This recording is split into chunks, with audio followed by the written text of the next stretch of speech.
And a busy day on Capitol Hill today. Republicans expected to vote for Paul Ryan as Speaker of the House, which should lead to his election to that post. Also, a budget deal is supposed to be approved. Congressman Diane Black joins us now from Washington to talk about everything that's going on. Let me ask you this, Congressman Black. Are you going to vote for Congressman Ryan? And why is it so difficult for Republicans to get together in unity to oppose Democrats as opposed to themselves? Well, first of all, let me just say I think Paul Ryan is the right person for that position. I've known Paul for the last 5 years that I've been here in Congress. When I first got here, I got on the Ways and Means Committee and the Budget Committee. He was, of course, the chairman of the Budget Committee at that time and also served on the Ways and Means Committee, and I have seen him to be a very serious legislator.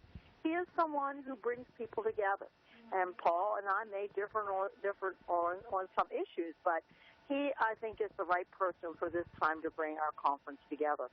Your other question of why that is so difficult, it is difficult because when you look at this nation, it's very different from where I live in a very conservative state to someone who may live in New York that serves in a district that's very moderate, and you have to bring all of those people together, and that's a tough thing to do. Yeah.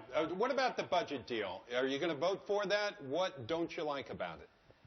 Well, I think it's a raw deal. First of all, when I came to Congress, we were promised that we were going to have a pledge to America, and that we would have at least 72 hours to read any bill before we voted on it.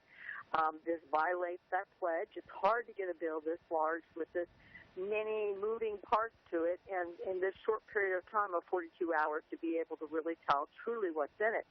But more specifically, I'm very concerned that it breaks our spending cap. Look, I didn't think the sequester was the way to go.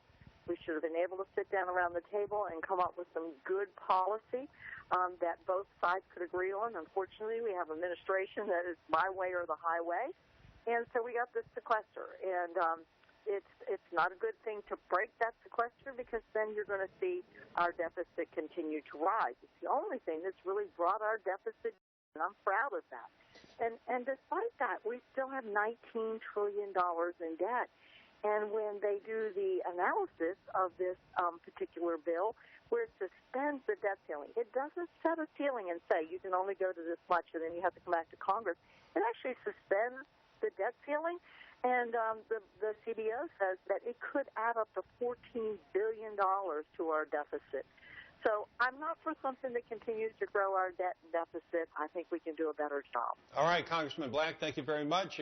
Obviously a busy day, and then cap it all off tonight. You're probably going to watch the debate of the presidential candidates. We appreciate you joining us today, and welcome you back anytime to come here when you're in Nashville.